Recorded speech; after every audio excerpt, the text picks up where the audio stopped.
தாய் தமிழ் உறவுகளுக்கு வணக்கம். திருமாவளவன் இடைத்தேர்தலில் போட்டி.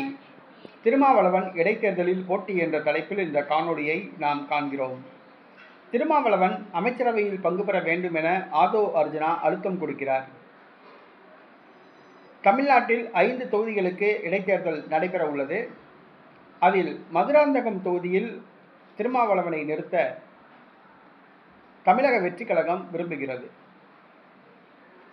தமிழக வெற்றி கழகம் அதன் கூட்டணியில் விடுதலை சிறுத்தை கட்சி சார்பில் மதுராந்தகம் தொகுதியில் திருமாவளவனை நிறுத்த விரும்புகிறது.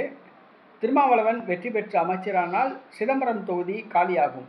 சிதம்பரம் தொகுதி பாராளுமன்ற உறுப்பினர் பதவி காலியாகும். அந்த தொகுதியில் தமிழக வெற்றி கழக வேட்பாளர் நிறுத்தப்பட்டு பாராளுமன்றத்துக்கு அனுப்பப்படுவார். ஆக வருகிற இடைத்தேர்தலில் திருமாவளவனை நிறுத்த தமிழக வெற்றி கழகம் விரும்புகிறது. திருமாவளவன் இடைத்தேர்தலில் போட்டியிடுகிறார். திருமாவளவனை எதிர்த்து திமுக வேட்பாளரை நிறுத்துமா என்பது கேள்விக்குறியாக உள்ளது.